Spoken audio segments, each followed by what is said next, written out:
साथियों नमस्कार। एक बार फिर से आपका स्वागत है इस कक्षा में जिसमें हम राष्ट्रपति की आपातकालीन शक्तियों की चर्चा करने वाले हैं। पिछली कक्षाओं में हमने राष्ट्रपति की सामान्यकालीन शक्तियों के तहत उसकी कार्यपालिका, विधायी, न्यायिक और वित्तीय शक्तियों की चर्चा की थी। आज हम राष्ट्रपति की शक्तियों में आपातकालीन शक्तियों की बात करने वाले हैं।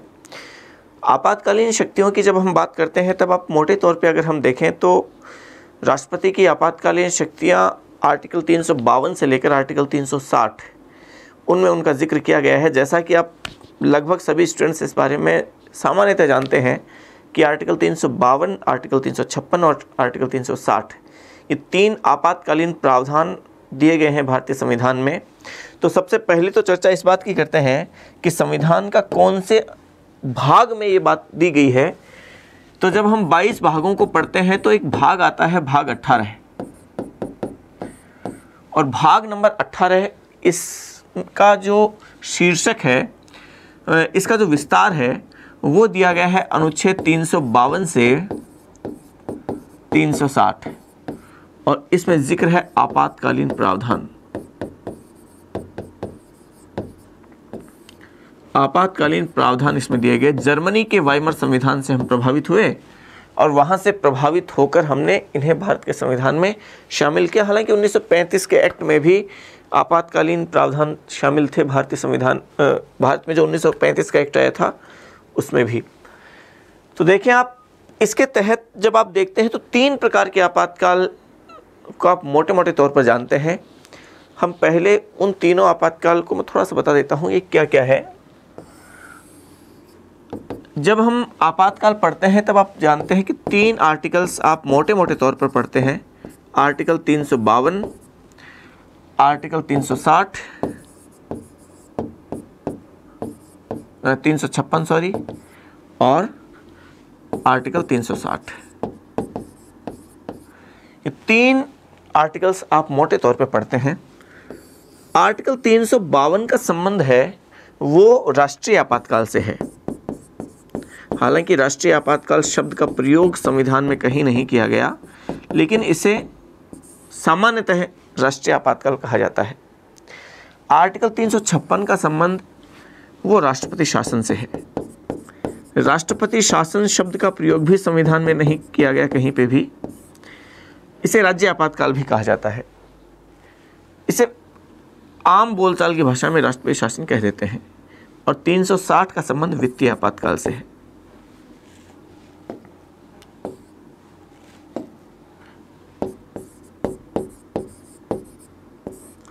वित्तीय आपातकाल। इस तरीके से आप मोटे मोटे तौर पे इस बात को समझ सकते हैं। देखिए, राष्ट्रपति की आपातकालीन शक्तियों को अगर हम पढ़ें तो हमें इन्हीं तीन मुख्य बिंदुओं को समझना पड़ेगा कि कौन कौन से आपातकाल भारत में प्रावधान, संविधान में प्रावधान किए गए हैं। तो पहले तो आप इसको थोड़ा सा ठीक ऐसे कैसे उतार लीजिए। आपातकालीन शक्तियां, हेडिंग डाल लीजिए, राष्ट्रपति की आपातकालीन शक्तियां, और उसके तहत इन चीज़ों को यहाँ तक लिख लीजिए। पोज लगाइए, बटन दबाइए पोज का, उसके बाद लिखें। आगे बढ़ते हैं हम। सबसे पहले हम समझते हैं पहले प्रकार का आपातकाल। और पहले प्रकार का आपातकाल जिसे कहा गया कि बाह्य युद्ध, बाह्य आक्रमण अथवा सशस्त्र विद्रोह की दशा में आपातकाल। युद्ध, बाह्य आक्रमण अथवा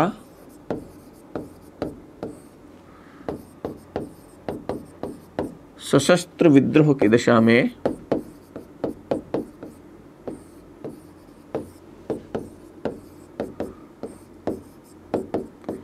आपातकाल।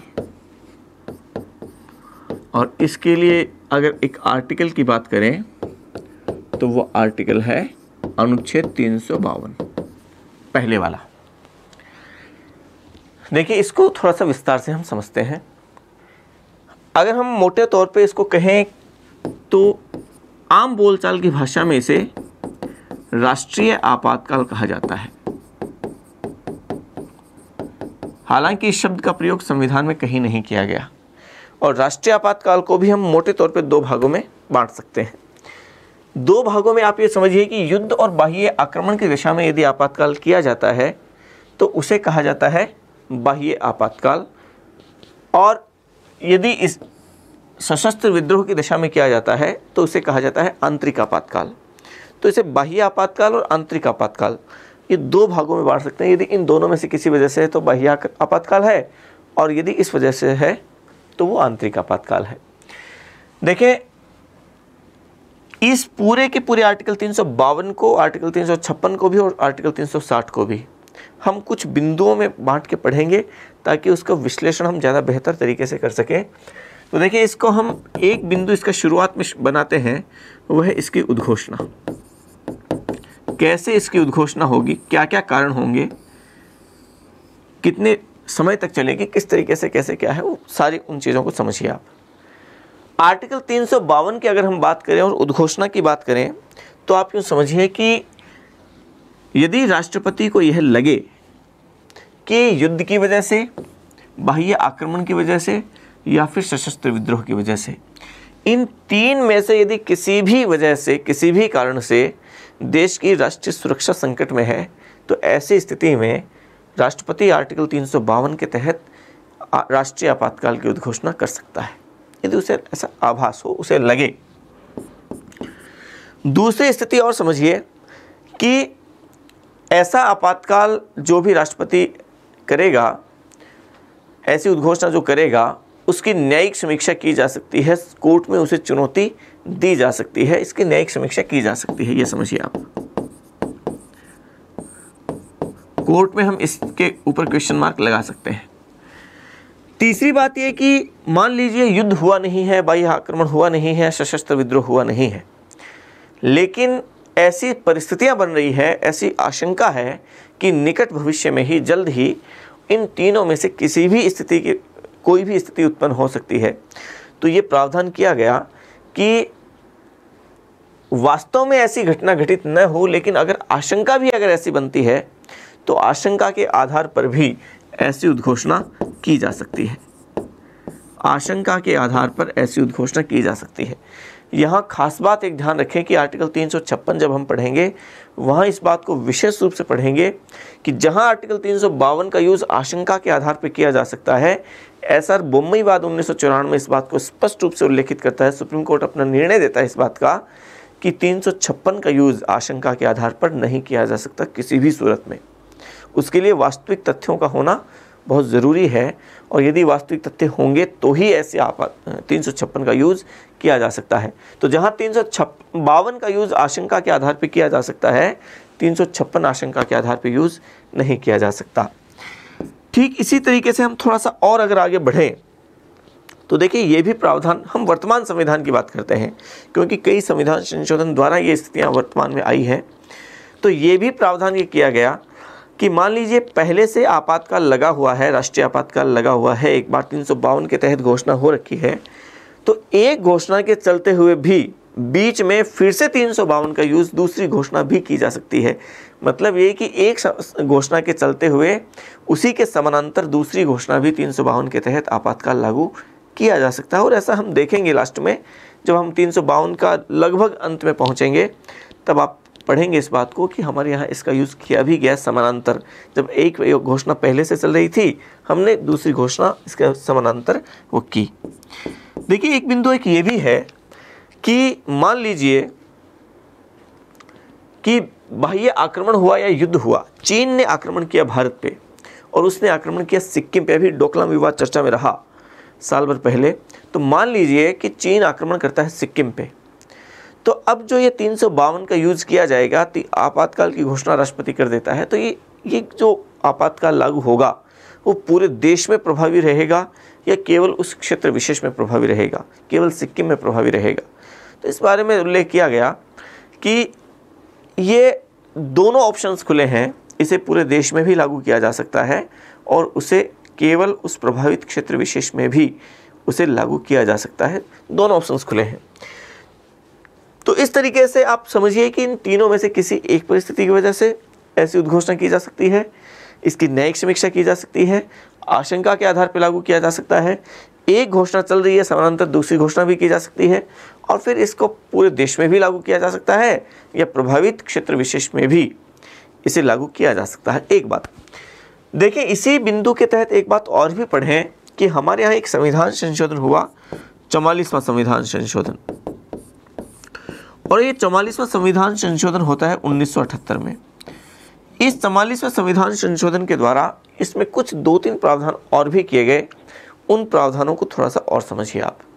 देखिए क्या किया गया कि 44वें संविधान संशोधन द्वारा एक प्रावधान ये कर दिया गया, जब जनता पार्टी की सरकार आई, मोरारजी देसाई प्रधानमंत्री बने, कि जो यहाँ पे ये कहा गया था, मूल संविधान में जब हम पढ़ते हैं तो वहां पे लिखा हुआ है आंतरिक अशांति।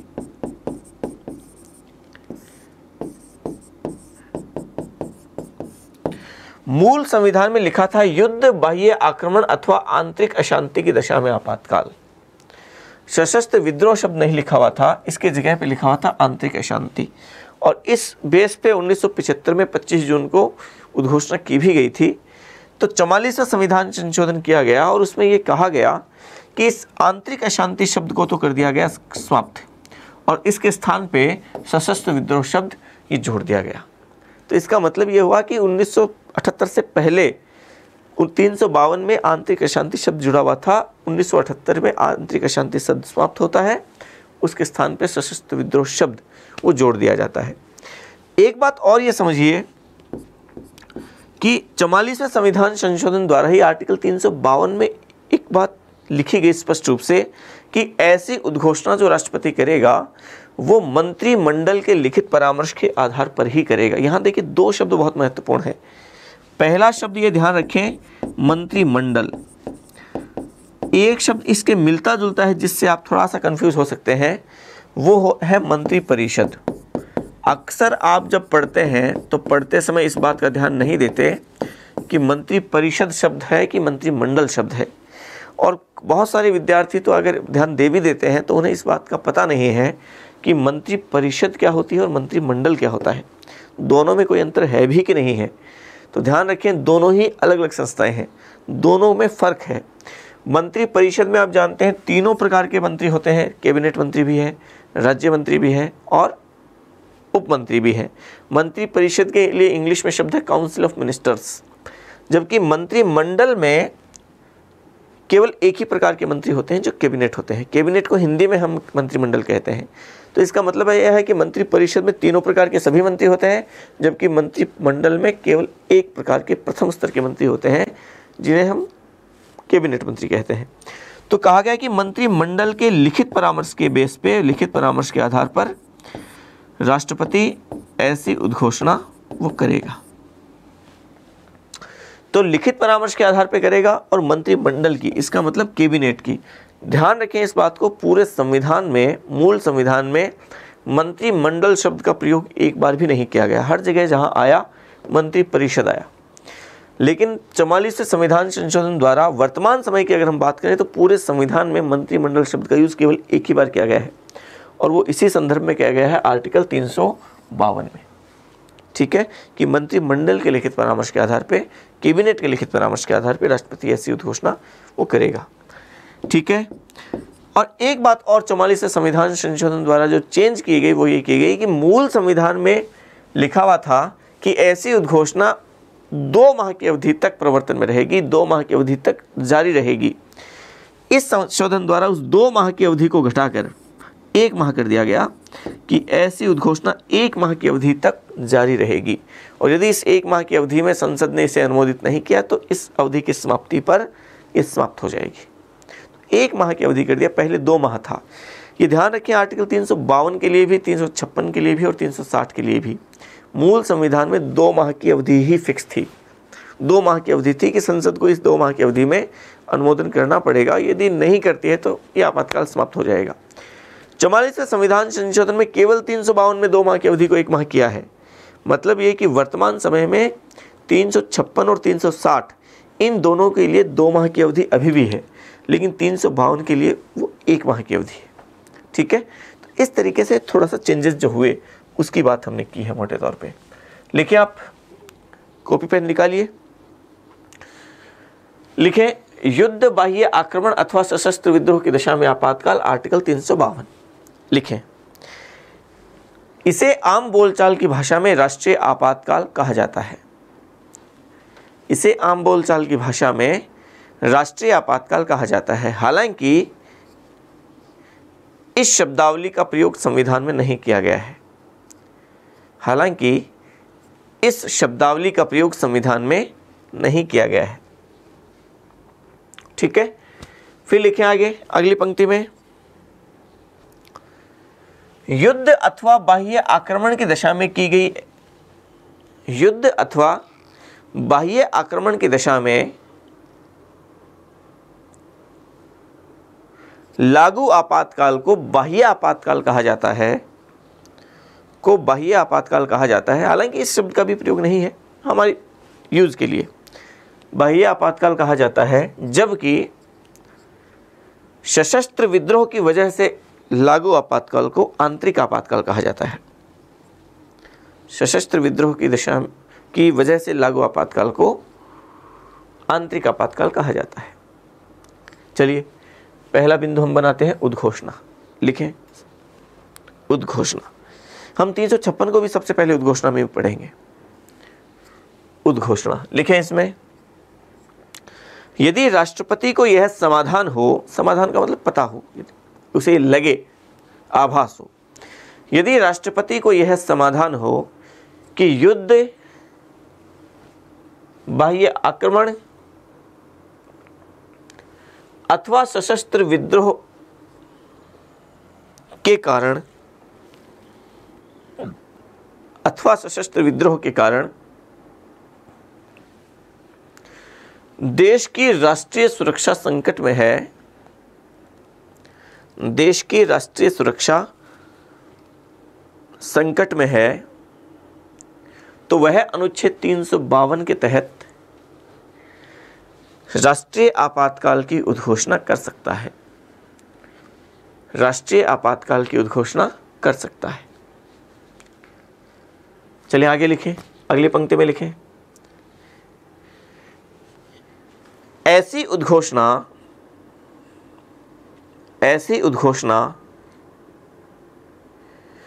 वास्तव में ऐसी घटना घटित हो जाने पर भी की जा सकती है, वास्तव में ऐसी घटना घटित हो जाने पर भी की जा सकती है, अथवा इसकी आशंका के आधार पर भी की जा सकती है, अथवा इसकी आशंका के आधार पर भी की जा सकती है। तीसरा लिखें, लिखें ऐसी उद्घोषणा पूरे देश भर में भी लागू की जा सकती है, पूरे देश भर में भी लागू की जा सकती है, अथवा इसे प्रभावित क्षेत्र विशेष में भी लागू किया जा सकता है, अथवा इसे केवल प्रभावित क्षेत्र विशेष में भी लागू किया जा सकता है। फिर लिखे आगे, इस उद्घोषणा की न्यायिक समीक्षा की जा सकती है, इस उद्घोषणा की न्यायिक समीक्षा की जा सकती है। फिर लिखे आगे,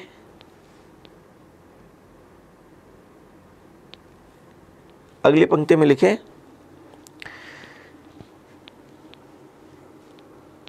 एक उद्घोषणा के प्रभावी रहने के दौरान, एक उद्घोषणा के प्रभावी रहने के दौरान उसी के समानांतर ऐसी दूसरी उद्घोषणा भी की जा सकती है,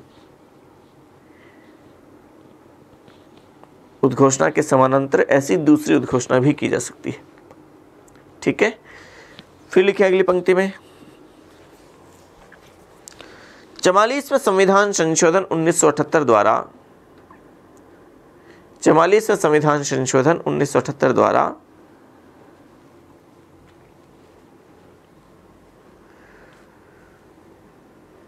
अनुच्छेद 352 में कुछ संशोधन कर,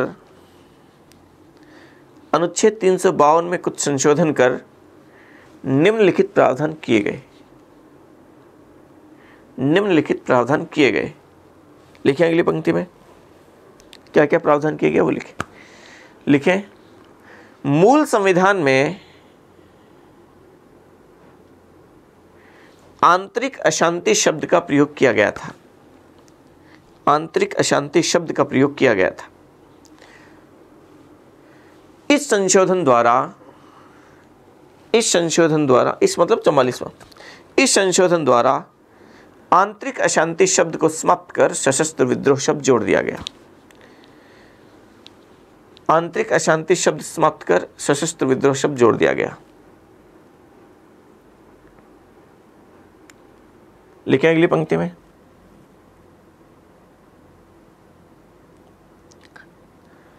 लिखें अगली पंक्ति में। इसी संशोधन द्वारा यह प्रावधान कर दिया गया, इसी संशोधन द्वारा यह प्रावधान कर दिया गया कि ऐसी उद्घोषणा मंत्रिमंडल, कोष्टक में लिख लीजिए कैबिनेट, मंत्रिमंडल लिखना है, ध्यान रखना, मंत्रिपरिषद नहीं लिखना है। ऐसी उद्घोषणा मंत्रिमंडल, कोष्टक में लिखना है कैबिनेट, के लिखित परामर्श के आधार पर ही की जा सकती है। के लिखित परामर्श के आधार पर ही की जा सकती है।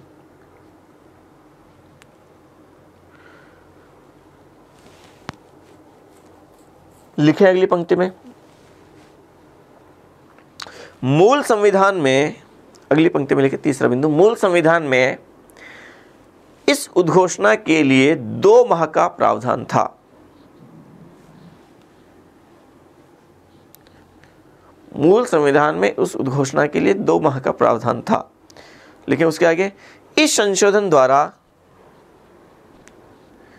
इस 2 माह की अवधि को घटाकर 1 माह कर दिया गया। इस 2 माह की अवधि को घटाकर 1 माह कर दिया गया।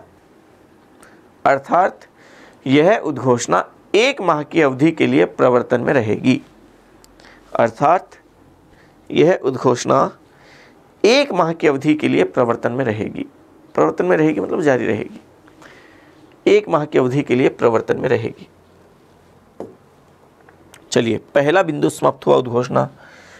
दूसरा बिंदु देखें, संसद द्वारा अनुमोदन।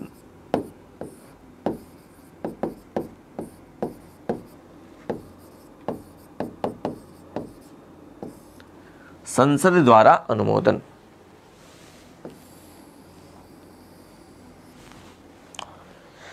मान लीजिए यहां राष्ट्रपति ने उद्घोषणा की, 1 माह की अवधि तक ये प्रवर्तन में रहेगी। ध्यान से समझना ये बात। इस 1 माह की अवधि में संसद के दोनों ही सदन, लोकसभा भी और राज्यसभा भी, दोनों ही सदन अलग अलग, यदि इसे अनुमोदित कर दें तो ये उद्घोषणा बढ़ जाएगी। अनुमोदित नहीं करें तो यही समाप्त हो जाएगी। पहली बात तो आप ये समझिए। तो यदि संसद के दोनों सदन इसको इस 1 माह की अवधि में कर देते हैं अनुमोदित, तो अनुमोदित कौन से बहुमत से करें, पहले तो ये बात जान लें।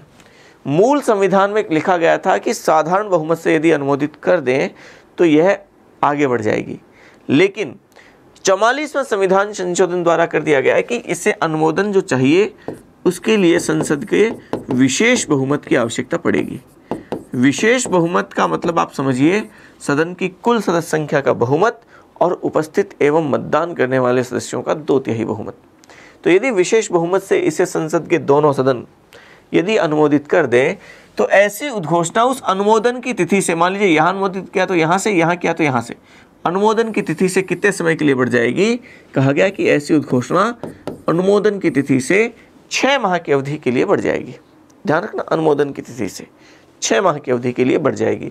इस 6 माह की अवधि समाप्त होने से पहले यदि इसे संसद के दोनों सदनों ने पुनः इसी विशेष बहुमत से अनुमोदित कर दिया तो ऐसी उद्घोषणा पुनः फिर से अनुमोदन की तिथि से 6 माह की अवधि के लिए फिर से बढ़ जाएगी।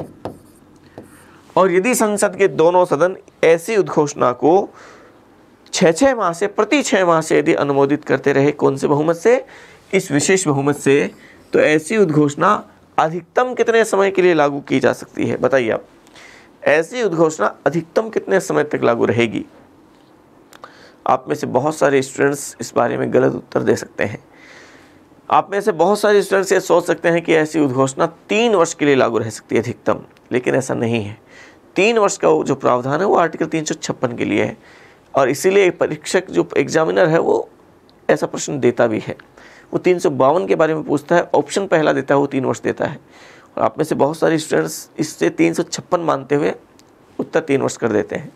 तो ध्यान रखें, ऐसी उद्घोषणा प्रति 6 माह से यदि संसद इसे अनुमोदित करती रहे विशेष बहुमत से, तो अधिकतम कितने भी समय तक लागू की जा सकती है। कोई इसके लिए इसे सीमा नहीं तय की गई, अनिश्चित काल तक लागू की जा सकती है। 10 वर्ष, 20 वर्ष, 30 वर्ष, 50 वर्ष। शर्त केवल ये है, संसद इसे प्रति 6 माह से अनुमोदित करती रहे, बस। कौन से बहुमत से? विशेष बहुमत से। इसके बाद इसे कितने भी समय तक लागू किया जा सकता है, और ऐसा किया भी गया। देखिए, मैं उदाहरण देता हूं आपको। जैसे पहली बार ये आपातकाल लागू हुआ वो 1962 में लागू हुआ, 26 अक्टूबर 1962, डेट हम बाद में लिख लेंगे। और इसे समाप्त किया गया वो 10 जनवरी 1968 को समाप्त किया गया। पहला आपातकाल लागू रहा इतने समय तक। तो वो जो 3 वर्ष की बात तो देखिए यहाँ पे नहीं है, और भी आगे लागू किया ही जा सकता था। 1968 में समाप्त कर दिया। दूसरी बार आपातकाल लागू हुआ वो 1971 में लागू हुआ 3 दिसंबर को, और यह समाप्त हुआ 21 मार्च 1977 को। तो देखिए ये भी 3 साल से ज़्यादा है। तो ध्यान रखें, अनिश्चित काल के लिए कोई सीमा नहीं है। शर्त केवल यह है कि प्रति 6 माह से इसे अनुमोदित किया जाता रहे, बस। संसद इसे अनुमोदित कर दे, बस इतना है। फिर देखिए एक बात और भी कि इसे मान लीजिए विशेष बहुमत का मतलब ध्यान से समझना आप, सदन की कुल सदस्य संख्या का बहुमत और उपस्थित एवं मतदान करने वाले सदस्यों का 2/3 बहुमत, ये विशेष तौर पे ध्यान रखना है। तो इसे अनुमोदित अनिश्चित काल तक के लिए किया जा सकता है। लिखें आप, इसमें हेडिंग डालिए, संसद द्वारा अनुमोदन। लिखें, संसद द्वारा अनुमोदन लिखें। इसमें उद्घोषणा की तिथि से 1 माह की अवधि में, उद्घोषणा की तिथि से 1 माह की अवधि में संसद के दोनों सदनों द्वारा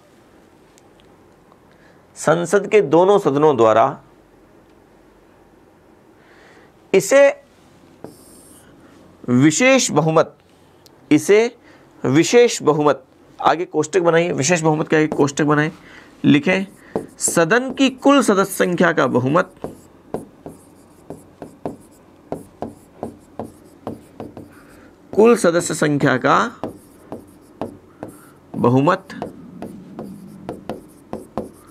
तथा उपस्थित एवं मतदान करने वाले सदस्यों का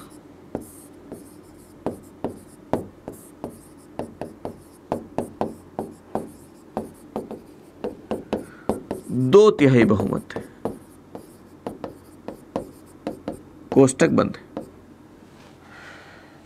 सदन की कुल सदस्य संख्या का बहुमत तथा उपस्थित एवं मतदान करने वाले सदस्यों का 2/3 बहुमत। कोष्टक बंद। आगे लिखें,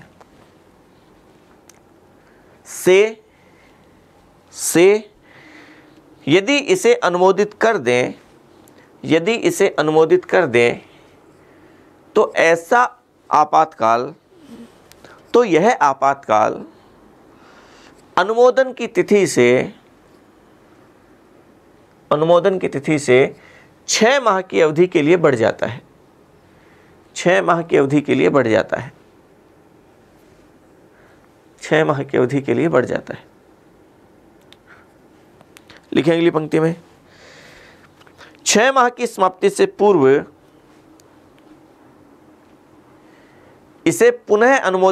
इसे संसद द्वारा पुनः अनुमोदित कर दिए जाने पर यह पुनः 6 माह की अवधि के लिए बढ़ जाता है। यह पुनः 6 माह की अवधि के लिए बढ़ जाता है। फिर लिखें अगली पंक्ति में, इस प्रकार प्रति 6 माह से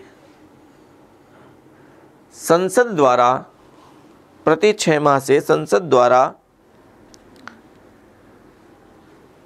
विशेष बहुमत से इसे अनुमोदित कर दिए जाने पर, विशेष बहुमत से इसे अनुमोदित किए जाने पर इस आपातकाल को अनिश्चित काल तक जारी रखा जा सकता है। इस आपातकाल को अनिश्चित काल तक जारी रखा जा सकता है। अनिश्चित काल तक जारी रखा जा सकता है। लिखिए अगली पंक्ति में,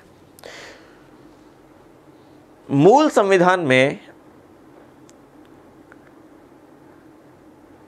इस आपातकाल के अनुमोदन हेतु संसद के साधारण बहुमत का प्रावधान किया गया था। संसद के साधारण बहुमत का प्रावधान किया गया था। लेकिन 44वें संविधान संशोधन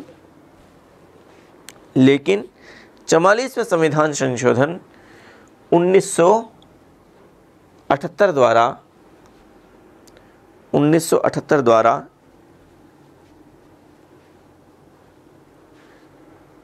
इसके अनुमोदन हेतु विशेष बहुमत का प्रावधान कर दिया गया।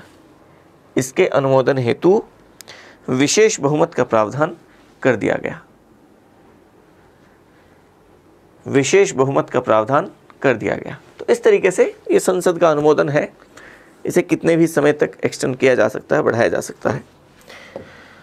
देखिए तीसरा, देखें इस उद्घोषणा की समाप्ति। ये समाप्त कैसे हो सकता है आपातकाल? तो समाप्ति के ऑप्शंस क्या हैं, किस तरीके से, तरीके क्या हैं? तो इसे 3 तरीके से मोटे मोटे तौर पे समाप्त करने के 3 तरीके बताए गए। 3 वजह से इसे समाप्त किया जा सकता है, 3 तरह से समाप्त किया जा सकता है। पहला तो है राष्ट्रपति यदि किसी भी समय इसके समाप्ति की घोषणा कर दे तो ये समाप्त हो जाएगा, एक बात। दूसरी, मान लीजिए संसद इसे अनुमोदित न करे, संसद ने इसे अनुमोदित नहीं किया, मान लीजिए 1 माह में कर दिया, 1 माह में नहीं किया तो वहाँ समाप्त हो जाएगा। 1 माह में कर दिया लेकिन आगे 6 माह बढ़ा, उस 6 माह की समाप्ति से पहले नहीं किया तो समाप्त हो जाएगा। तो संसद का अनुमोदन तो जरूरी है इसको बढ़ाने के लिए, समाप्त हो जाएगा यदि इसने अनुमोदित नहीं किया। मूल संविधान में केवल 2 ही प्रावधान थे, 2 ही तरीके दिए गए थे। लेकिन 44वां संविधान संशोधन हमारे यहाँ किया जाता है, उस 44वें संविधान संशोधन द्वारा एक तीसरा तरीका और बताया गया, प्रावधान किया गया। और ये जो विशेष शक्ति दी गई वो लोकसभा को दी गई। ये माना गया, मान लीजिए कि यहाँ एक बार संसद ने मान लीजिए अनुमोदित कर दिया, ये 6 माह के लिए बढ़ गया, तो इस अवधि से पहले संसद के पास पावर ही नहीं है कि इसे समाप्त कर सके। यहाँ पे तो चलिए वो अनुमोदित नहीं करेगी तो समाप्त हो जाएगा, लेकिन मान लीजिए संसद को यदि यहाँ लगता है कि ये आपातकाल समाप्त होना चाहिए तो होना चाहिए, उसके पास पावर होनी चाहिए। तो ये 44वें संविधान संशोधन द्वारा ये पावर जो दिया गया वो संसद को नहीं दिया गया, ध्यान रखना। ये विशेष शक्ति दी गई और ये शक्ति दी गई लोकसभा को। और 44वें संविधान संशोधन द्वारा ये प्रावधान कर दिया गया कि लोकसभा यदि अपनी विशेष बैठक में, बहुत ध्यान रखना विशेष तौर पे, यदि अपनी विशेष बैठक में, और ये जो विशेष बैठक है वो लोकसभा द्वारा बुलाई जाएगी और लोकसभा के कम से कम 1/4 सदस्यों द्वारा ऐसी विशेष बैठक वो बुलाई जाएगी, 1/4 सदस्यों की मांग पर बुलाई जाएगी और 10 दिवस की अवधि में बुलाई जाती है। और ये विशेष बैठक बुलाएगा कौन, ये ध्यान रखें, ये विशेष बैठक बुलाएगा 2 स्थितियां हैं। यदि संसद का सत्र चल रहा है तब तो कौन बुलाएगा, ध्यान रखना, ये 2 स्थितियां हैं। यदि सत्र चल रहा है तब तो बुलाएगा स्पीकर, लोकसभा अध्यक्ष, और यदि सत्र नहीं चल रहा है तब बुलाएगा राष्ट्रपति। यदि सत्र चल रहा है तब तो स्पीकर बुलाएगा और यदि सत्र नहीं चल रहा है तो राष्ट्रपति बुलाएगा। तो इस विशेष बैठक में, जो कि इन दोनों में से किसी के द्वारा बुलाई जाती है, इस विशेष बैठक में यदि लोकसभा इसे समाप्त करने के प्रस्ताव को कौन से बहुमत से पारित कर दे, यदि साधारण बहुमत से पारित कर दे केवल, तो यह उद्घोषणा, यह आपातकाल वहीं पे समाप्त हो जाएगा। तो ध्यान रखें आप इसे अनुमोदन करने के लिए तो संसद के दोनों सदनों की जरूरत पड़ती है, लेकिन इसे समाप्त करने के लिए ये पावर केवल लोकसभा को दिया गया, एक बात। और दूसरी बात ये कि इसे अनुमोदन करने के लिए विशेष बहुमत की जरूरत पड़ती है, लेकिन इसे समाप्त करने के लिए साधारण बहुमत का प्रावधान किया गया। हालांकि अनुमोदन के लिए मूल संविधान में तो अनुमोदन के लिए भी साधारण बहुमत की प्रावधान किया गया था, लेकिन 44वें संविधान संशोधन द्वारा वर्तमान समय की स्थिति विशेष बहुमत है और इसे समाप्त करने के बाद वो भी साधारण बहुमत से समाप्त किया जा सकता है, केवल लोकसभा इसे समाप्त कर सकती है। ये इसे समाप्ति के 3 तरीके हैं जो आर्टिकल 352 में उल्लेखित है। तो लिखें आप समाप्ति, 1 नंबर लगा के लिखें, सीधे 1 नंबर लगाइए, लिखें, बहुत ज़्यादा विस्तार में नहीं जाएंगे हम। लिखें, 1 नंबर लगा के लिखें, राष्ट्रपति द्वारा इसे समाप्त किए जाने की घोषणा से। राष्ट्रपति द्वारा इसे समाप्त किए जाने की घोषणा से। 2 नंबर लगा के लिखें, संसद द्वारा इसे अनुमोदित न किए जाने पर। संसद द्वारा इसे अनुमोदित न किए जाने पर। और 3 नंबर लगा के लिखें, लिखें 44वें संविधान संशोधन 1978 द्वारा 44वें संविधान संशोधन 1978 द्वारा इस आपातकाल को समाप्त करने की विशेष शक्ति लोकसभा को भी दी गई। इस आपातकाल को समाप्त करने की विशेष शक्ति लोकसभा को दी गई। लोकसभा को दी गई, जिसके तहत सदन के कम से कम 1/4 सदस्यों की मांग पर, सदन के कम से कम 1/4 सदस्यों की मांग पर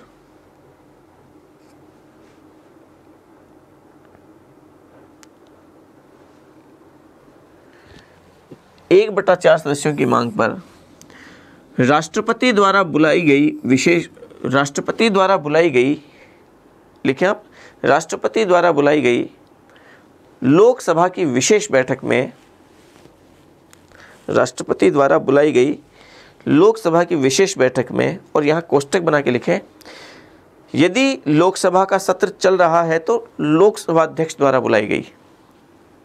यहाँ कोष्टक में लिख लीजिए ताकि वो दोनों चीजें ध्यान रखें। राष्ट्रपति द्वारा बुलाई गई लोकसभा की विशेष बैठक में, कोष्टक बना के लिखें, यदि लोकसभा का सत्र चल रहा है, यदि लोकसभा का सत्र चल रहा है तो लोकसभा अध्यक्ष द्वारा बुलाई गई विशेष बैठक में, कोष्टक बंद। दोनों बातें आ गई है। यदि लोकसभा का सत्र चल रहा है तो लोकसभा अध्यक्ष द्वारा बुलाई गई विशेष बैठक में, कोष्टक बंद में इस आपातकाल को समाप्त करने के प्रस्ताव को, इस आपातकाल को समाप्त करने के प्रस्ताव को साधारण बहुमत से पारित कर दिए जाने पर, साधारण बहुमत से पारित कर दिए जाने पर यह आपातकाल समाप्त हो जाता है। यह आपातकाल समाप्त हो जाता है। ठीक है, ये तीसरा बिंदु इसका। आगे देखिए, एक बिंदु और भी है, वो है बहुत महत्वपूर्ण है इसका, वो है इसका प्रभाव। तो ये जो तामझाम इतना भी किया गया, जितने भी ये सब चीजें शामिल की गई, क्यों की गई, असल में क्या फर्क पड़ता है आर्टिकल 352 को लागू किए जाने का, क्या अंतर आ जाता है आम दिनों में और आपातकाल लागू हो जाने के दिनों में। मोटे मोटे तौर पे उन चीज़ों को समझना आप कि असल में जब आपातकाल लागू होता है तो क्या चेंजेज आते हैं, क्या परिवर्तन आते हैं, क्या दशाएं बदल जाती हैं, उन चीज़ों को समझिए। और उन चीज़ों को हम 3-4 बिंदुओं में बांट के समझेंगे तो आप थोड़ा सा ज़्यादा बेहतर तरीके से समझ पाएंगे। देखिए, सबसे पहली बात तो आप यूँ समझिए कि पहला जो प्रभाव पड़ता है वो पड़ता है केंद्र की और राज्य की कार्यपालिका शक्तियों के वितरण में। कार्यपालिका संबंध होते हैं ना जो केंद्र के और राज्य के, उनमें पहला प्रभाव पड़ता है। तो पहला प्रभाव देखें, कार्यपालिका संबंधी प्रभाव। कार्यपालिका पर क्या प्रभाव पड़ेगा, राज्य की कार्यपालिका पर खासतौर से क्या प्रभाव पड़ेगा।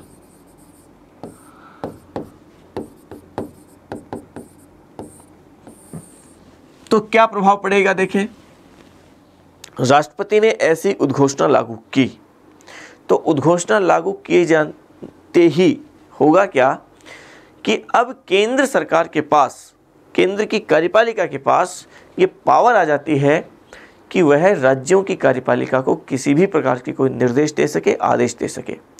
और अब राज्य की कार्यपालिका है वो केंद्र के निर्देशों के अनुसार ही अपनी कार्यपालिका शक्ति का प्रयोग करेगी। मतलब ये कि राज्य की अब कार्यपालिका है वो जो भी काम करेगी केंद्र के निर्देशों के अनुसार ही करेगी, वो अपनी मन की मर्जी से कोई काम नहीं कर सकती। मतलब ये कि अब राज्य की कार्यपालिका जो अब तक स्वायत्त थी, स्वतंत्र थी, अपना निर्णय ले सकती थी, अब वो अधीन हो गई केंद्र के। तो राज्य की सरकार समाप्त नहीं होती है, भंग नहीं होती है, अस्तित्व में रहेगी, लेकिन वो अब जो भी काम करेगी वो केंद्र के निर्देशों के अनुसार करेगी, वो एक तरीके से उसके अधीन हो गई। मतलब आप ये समझिए कि जो संघीय शासन प्रणाली थी वो एकाएक परिवर्तित हो जाती है एकात्मक शासन में। एकात्मक का मतलब पूरी तरीके से कार्यपालिका शक्तियों का प्रयोग केंद्र के द्वारा और राज्य के द्वारा किया अगर जाता है तो केंद्र के निर्देशों से, केंद्र निर्देश देगी और उसके अनुसार राज्य सरकारें अपनी शक्ति का प्रयोग करेंगी। ठीक है, तो पहला प्रभाव, व्यापक प्रभाव, बड़ा प्रभाव ये पड़ता है कि राज्य सरकारें एक तरीके से शक्तिहीन हो जाती हैं। शक्ति का प्रयोग तो करेंगी लेकिन केंद्र के निर्देशों के अनुसार करेंगी। फिर देखें दूसरी बात, राज्य सरकारें समाप्त नहीं होती, शक्तिहीन होती हैं। ये बहुत विशेष तौर पे ध्यान रखें, राज्य सरकारें भंग नहीं होंगी। इसका मतलब ये नहीं कि पूरे देश में केवल एक ही सरकार बची है, ऐसा नहीं है। राज्य सरकारें अस्तित्व में रहेंगी लेकिन वो अपनी शक्ति का प्रयोग स्वायत्त रूप से नहीं कर पाएंगी। चलिए इसके बाद में देखें, केंद्र सरकार चूंकि राज्य सूची के जितने विषय उन पर भी कोई भी कार्यपालिका शक्ति का प्रयोग कर सकती है, ठीक है ना। दूसरा इसका जो प्रभाव है वो है विधायी प्रभाव। राज्य की विधान पर प्रभाव पड़ेगा, कानून बनाने की पावर पे क्या प्रभाव पड़ेगा। और प्रभाव ये पड़ेगा कि आर्टिकल, अच्छा ये जो प्रावधान किया गया कार्यपालिका संबंधी प्रावधान वो आर्टिकल 353 में स्पष्ट रूप से उल्लेखित है, लिखा गया है। विधायी प्रभाव का उल्लेख जो किया गया वो किया गया है आर्टिकल 353 में भी है, अनुच्छेद 353 में भी है, और इसका जो उल्लेख किया वो आर्टिकल 250, इसको विशेष तौर पे ध्यान रखें, आर्टिकल 250 में भी है। इसमें कहा गया कि जैसे ही राष्ट्रपति ऐसी उद्घोषणा करेगा, अब क्या होगा कि पूरे देश में चूंकि केंद्र का नियंत्रण हो जाना जरूरी है, और हमारे यहाँ 7वीं अनुसूची में 3 प्रकार की सूचियों का जिक्र है, संघ सूची, राज्य सूची और समवर्ती सूची। राज्य सूची पर राज्यों सरकारों को कानून बनाने की पावर है, तो अब आर्टिकल 353 भी कहता है और 250 भी कहता है। ऐसी स्थिति में संसद के पास ये पावर आ जाता है कि वो राज्य सूची के किसी भी विषय पर कानून बना सकती है। अब तक राज्य सूची के किसी विषय पर संसद कानून नहीं बनाती थी, लेकिन ये चूंकि विशेष परिस्थिति है तो संसद के पास ये पावर आ गया। संघ सूची और समवर्ती सूची पर तो वो पहले से कानून बना रही थी, अब राज्य सूची भी उसके अधीन आ गई। लेकिन इसका मतलब आप ये मत समझ लेना कि राज्य की विधानमंडल समाप्त हो जाती है या राज्य विधानसभा भंग हो जाती है। इसका मतलब ये नहीं है, राज्य विधानसभा भंग नहीं होती है, बल्कि वो एक तरीके से शक्तिहीन हो जाती हैं, क्योंकि पावर ये कानून बनाने की संसद के पास चली जाती है। हालांकि राज्य विधानमंडल भी कानून बना सकते हैं, लेकिन केंद्र सरकार की अनुमति से, केंद्र सरकार यदि उसे ऐसा कहता तो वो ऐसा राज्य सरकारें भी कानून बना सकती है। विधायी प्रभाव और क्या पड़ेगा, मान लीजिए आर्टिकल 250 एक बात कहता है कि संसद ने संसद द्वारा बनाए गए कानून प्रभावी रहेंगे, लेकिन वो प्रभावी कब तक रहेंगे वो बहुत महत्वपूर्ण बात है।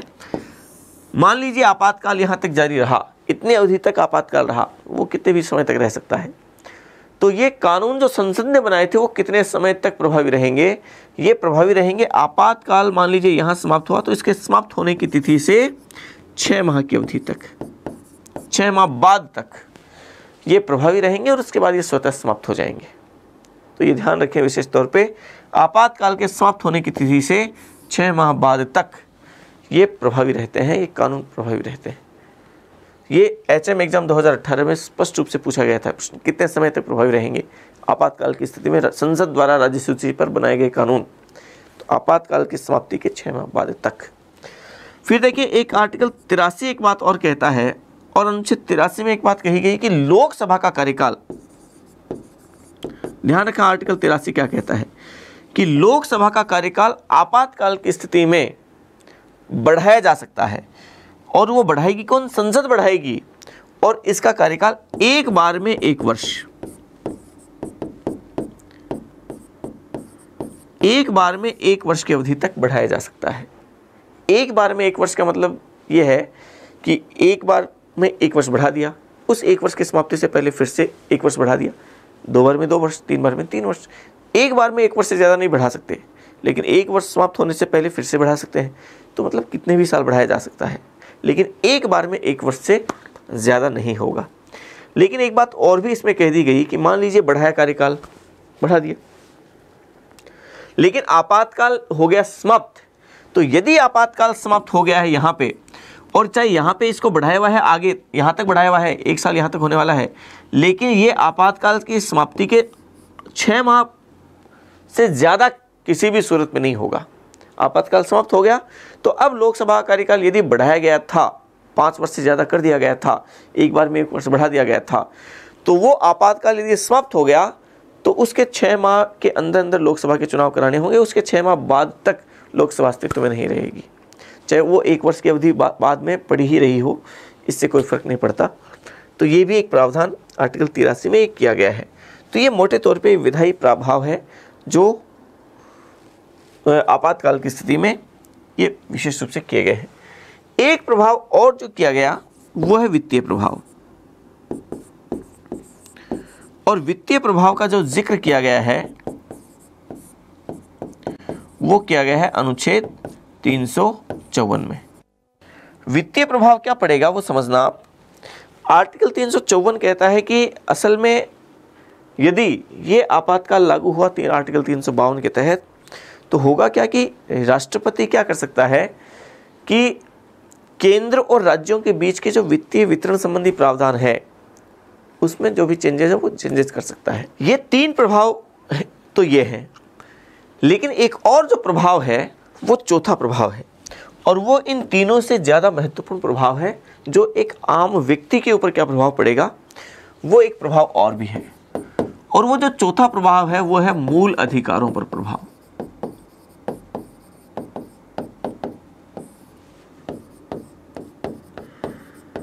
मूल अधिकारों पर क्या प्रभाव पड़ेगा उसको विशेष तौर पे और समझिए आप। असल में मूल अधिकारों पर प्रभाव के लिए हमारे यहाँ 2 आर्टिकल्स दिए गए हैं, उन दोनों आर्टिकल्स को समझिए आप। आपातकाल में मौलिक अधिकारों पर पड़ने वाले प्रभाव, एक तो दिया गया है आर्टिकल 358 और एक दिया गया है आर्टिकल 359। इन दोनों ही आर्टिकल को सामान्यतः स्टूडेंट्स कम ही जानते हैं। समझिए आप, आर्टिकल 358 कहता है कि यदि, दोनों में अंतर भी समझना आप, यदि आर्टिकल 352 लागू हुआ, 352 के तहत राष्ट्रीय आपातकाल लागू हुआ, ध्यान रखना ये बात, 358 और 359 मतलब मौलिक अधिकारों पर प्रभाव केवल 352 की स्थिति में ही पड़ता है। 356 और 360 की स्थिति में मौलिक अधिकारों में किसी प्रकार का कोई परिवर्तन नहीं होता है। यदि 358 कहता है कि 352 के तहत राष्ट्रीय आपातकाल लागू हुआ, तो ऐसी स्थिति में अनुच्छेद 19 358 एक्टिवेट होगा, और अनुच्छेद 19 क्या हो जाएगा, वो स्वतः निलंबित हो जाएगा, अपने आप निलंबित हो जाएगा। निलंबित होने का मतलब अब हमें वो प्राप्त नहीं है, हम उसके बेस पे कोर्ट नहीं जा सकते। अब कोर्ट में ये नहीं कह सकते कि आर्टिकल 19 के तहत जो 6 प्रकार की स्वतंत्रताएं हमें प्रदान की गई है वो हमें नहीं मिल पा रही है, हम ऐसी कोई भी कोर्ट की शरण नहीं रह सकते उस मामले में। तो 358 का सीधा संबंध आर्टिकल 19 से है। आर्टिकल 19 के तहत हमें प्रदत्त 6 प्रकार की स्वतंत्रताएं समाप्त नहीं होती, निलंबित होती हैं। मतलब अब वो संविधान में तो लिखी हुई है, लेकिन हम उनकी मांग नहीं कर सकते, हम कोर्ट नहीं जा सकते। लेकिन जो सबसे महत्वपूर्ण बात है, ये स्वतः लागू होता है। स्वतः का मतलब जैसे ही राष्ट्रपति ने आपातकाल लागू किया 352 के तहत, आर्टिकल 358 स्वतः वो क्या हो जाएगा, एक्टिवेट हो जाएगा, और आर्टिकल 19 अपने आप उसी उद्घोषणा के साथ ही आर्टिकल 19 अपने आप वो निलंबित हो जाएगा, सस्पेंड हो जाएगा। लेकिन 44वां संविधान संशोधन किया जाता है और 44वें संविधान संशोधन द्वारा 1978 में एक प्रावधान इसमें किया गया। जब आंतरिक अशांति शब्द को समाप्त करके सशस्त्र विद्रोह जोड़ा गया तो इसके साथ साथ एक बात ये कह दी गई कि यदि ये आपातकाल लागू होता है युद्ध की वजह से या बाह्य आक्रमण की वजह से, तो ऐसी स्थिति में तो आर्टिकल 358 लागू स्वतः हो जाएगा, 358 एक्टिवेट हो जाएगा। 358 यदि सशस्त्र विद्रोह की स्थिति में आपातकाल लगता है, ध्यान रखना दोनों को भी अलग कर दिया गया। यदि इस वजह से 352 एक्टिवेट हो, 352 के तहत आपातकाल की उद्घोषणा की जाती है तो आर्टिकल 358 यहाँ पे एक्टिवेट नहीं होगा। मतलब ये कि सशस्त्र विद्रोह की दशा में आर्टिकल 19 स्वतः निलंबित नहीं होगा। ये बहुत विशेष तौर पे ध्यान रखें। 44वें संविधान संशोधन 1978 में ये बात की गई। तो 358 का संबंध आर्टिकल 19 से है, केवल मात्र आर्टिकल 19 से। 359 का संबंध पूरे के पूरे भाग 3 से है। भाग 3 का मतलब अनुच्छेद 14 से 32 तक, हालांकि भाग 3 12 से 35 तक है, लेकिन मौलिक अधिकार 14 से 32 तक दिए गए हैं, उस सेंस में बात कर रहा हूं। तो 14 से 32 तक के जितने भी मौलिक अधिकार हमें प्रदान किए गए, वो किसी भी मौलिक अधिकार को आप एक बार थोड़ा सा धैर्य रखें। आपको एक बात हो सकता है थोड़ी सी अटपटी लगे कि ऐसा थोड़ा ना किया गया है, उसकी बात हम बाद में करते हैं।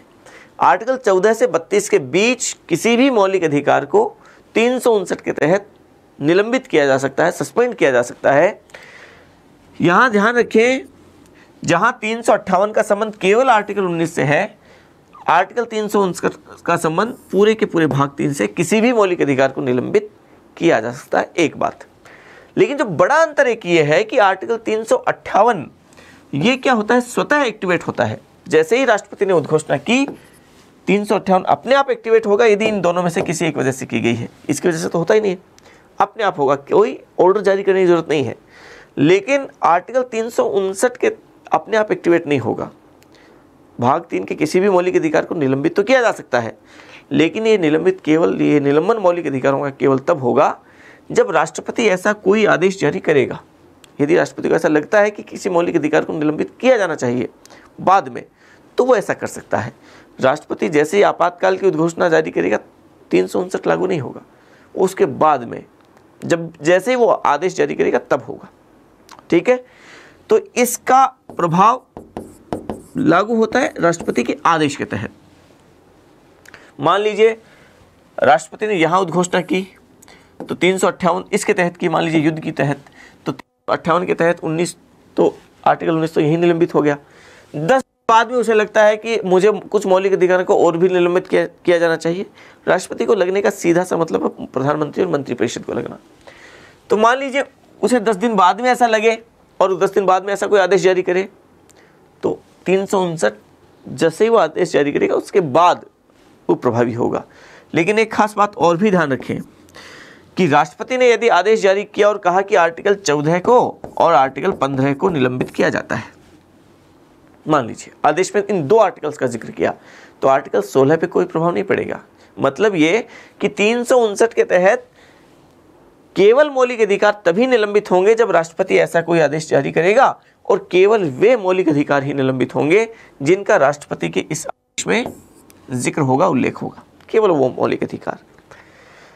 एक बात और ये समझ लीजिए जिसके बारे में आपको थोड़ी सी अभी बेचैनी हो रही है, वो ये कि मूल संविधान में ऐसा कोई भी कुछ भी नहीं किया गया था, लेकिन बाद में एक संविधान संशोधन किया जाता है, वही 44वां संविधान संशोधन, और जो कि 1978 में किया गया, और उसके द्वारा आर्टिकल 359 में एक बात जोड़ दी गई जिस बारे में आप सभी लगभग जानते हैं, लेकिन आप ये नहीं जानते कि आर्टिकल 359 में है वो बात।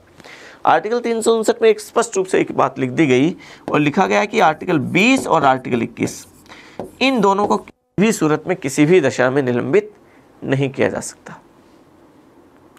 तो ध्यान रखें, ये 20 और 21 को किसी भी सूरत में निलंबित नहीं किया जा सकता, ये आर्टिकल 359 में लिखा है, और 44वें संविधान संशोधन द्वारा इसे ये लिखा गया था। तो ये थोड़ा सा आप मौलिक अधिकारों में क्या क्या चेंजेस आते हैं वो चीज़ें हैं। तो लिखिए आप हम लिखते हैं प्रभाव। लिखिए प्रभाव। प्रभाव में पहले लिखिए कार्यपालिका संबंधी प्रभाव अनुच्छेद 353। कार्यपालिका संबंधी प्रभाव अनुच्छेद 353 लिखें। इस आपातकाल की दशा में केंद्र की कार्यपालिका शक्ति का विस्तार, केंद्र की कार्यपालिका शक्ति का विस्तार राज्यों तक हो जाता है, राज्यों तक हो जाता है। अर्थात अब राज्य सरकारें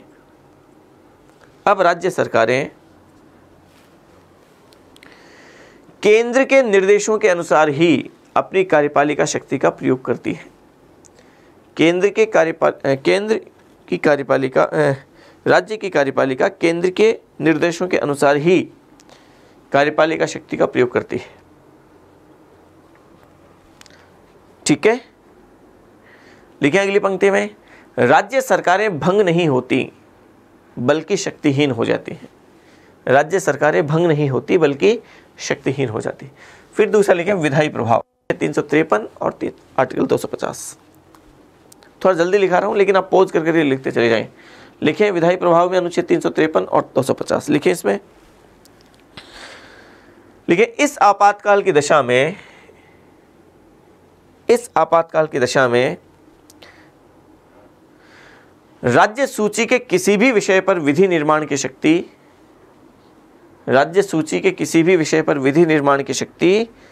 संसद को प्राप्त हो जाती है।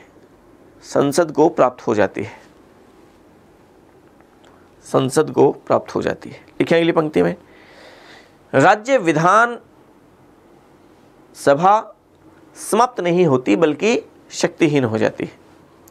राज्य विधानसभा समाप्त नहीं होती बल्कि शक्तिहीन हो जाती है।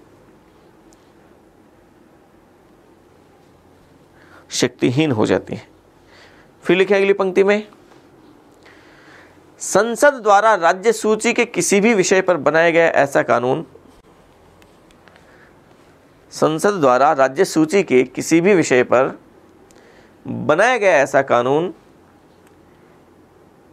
आपातकाल की समाप्ति के 6 माह बाद तक प्रभावी रहता है। आपातकाल की समाप्ति के 6 माह बाद तक प्रभावी रहता है। 6 माह बाद तक प्रभावी रहता है। फिर लिखें अगली पंक्ति में,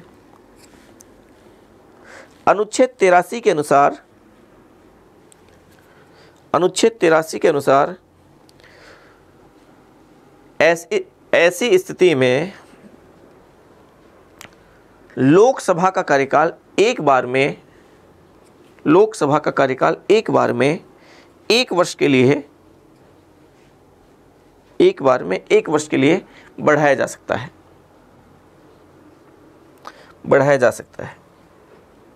एक बार में 1 वर्ष के लिए बढ़ाया जा सकता है। लेकिन यह अवधि आपातकाल के समाप्त होने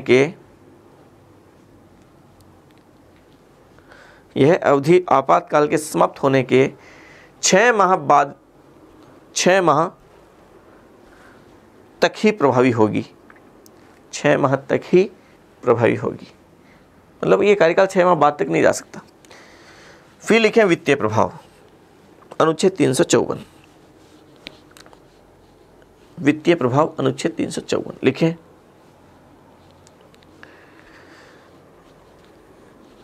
आपातकाल की दशा में राष्ट्रपति केंद्र और राज्यों के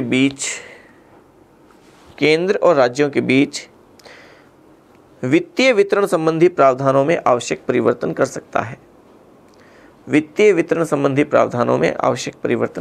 है।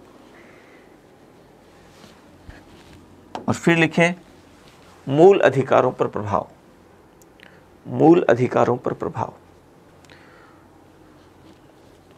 लिखें, पहले लिखें अनुच्छेद 358,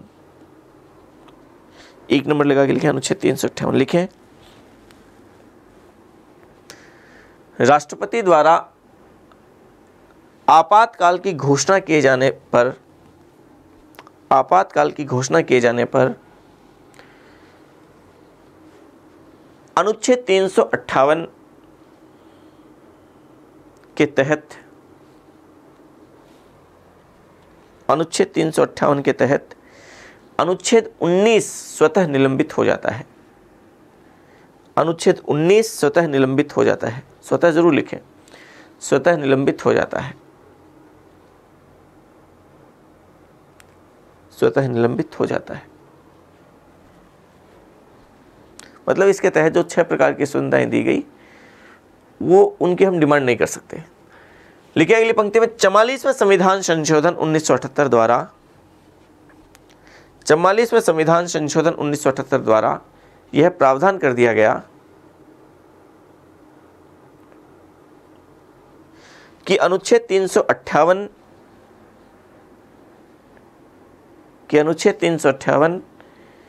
केवल युद्ध अथवा बाह्य आक्रमण की स्थिति में ही केवल युद्ध अथवा बाह्य आक्रमण की स्थिति में लागू किए गए आपातकाल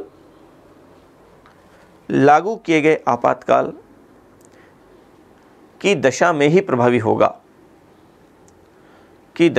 प्रभावी होगा सशस्त्र विद्रोह की दशा में नहीं। सशस्त्र विद्रोह की दशा में नहीं। चलिए लिखें, दूसरा लिखें आगे, अगली एक पंक्ति छोड़ के अनुच्छेद 359 लिखें।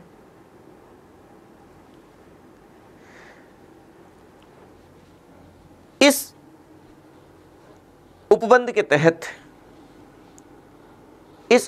तहत आपातकाल की दशा में भाग 3 के तहत दिए गए मूल अधिकारों को निलंबित किया जा सकता है। मूल अधिकारों को निलंबित किया जा सकता है। लिखें अगली पंक्ति में, लेकिन मूल अधिकारों का ऐसा निलंबन राष्ट्रपति के आदेश के तहत किया जाता है। राष्ट्रपति के आदेश के तहत किया जाता है तथा केवल वे मौलिक अधिकार ही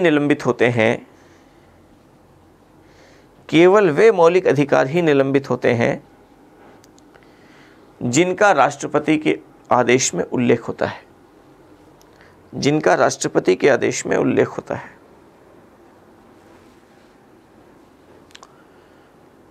ठीक है, फिर लिखें अगली पंक्ति में 44वें संविधान संशोधन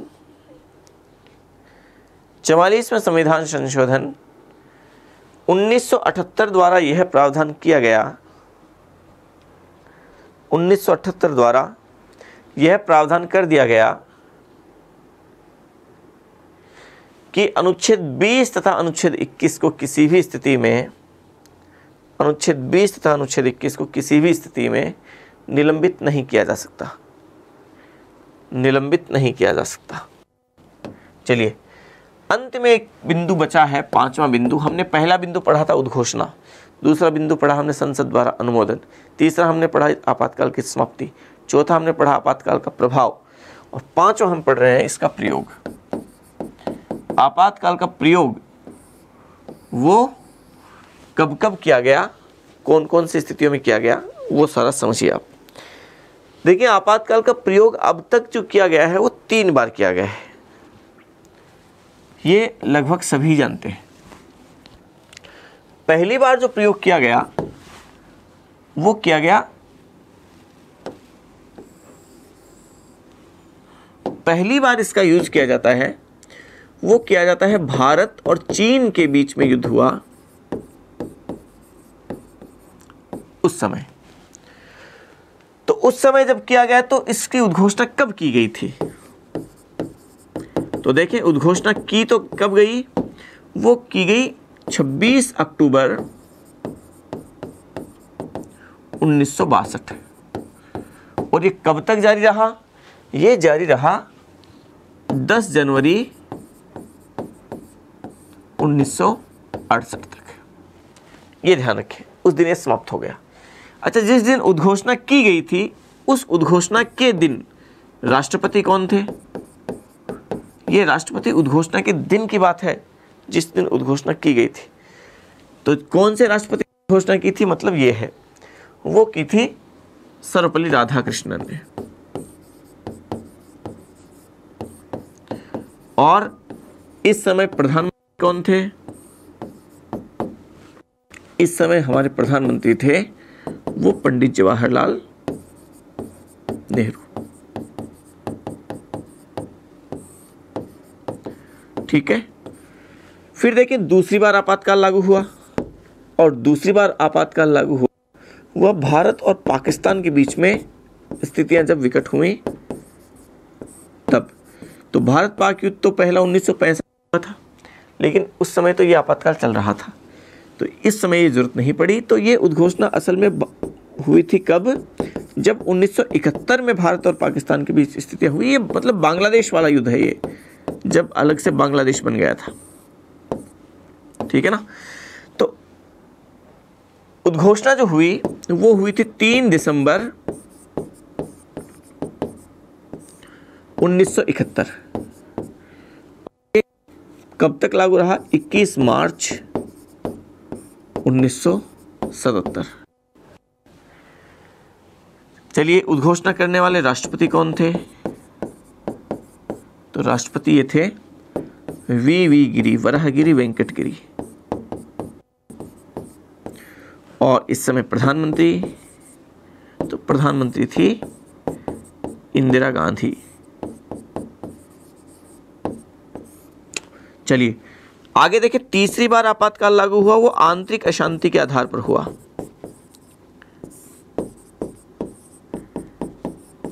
आंतरिक अशांति के आधार पर। और ये जो लागू हुआ उद्घोषणा उसकी हुई कब? कब से कब तक समझिए आप।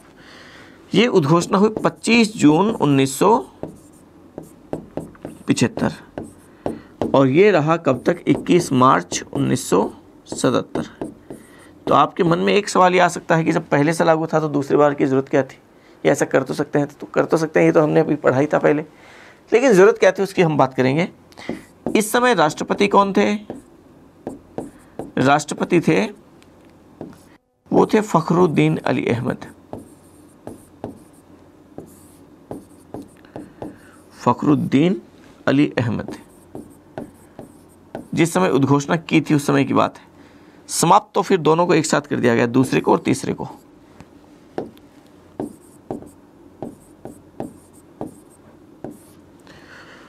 और इस समय प्रधानमंत्री, तो प्रधानमंत्री थी इंदिरा गांधी।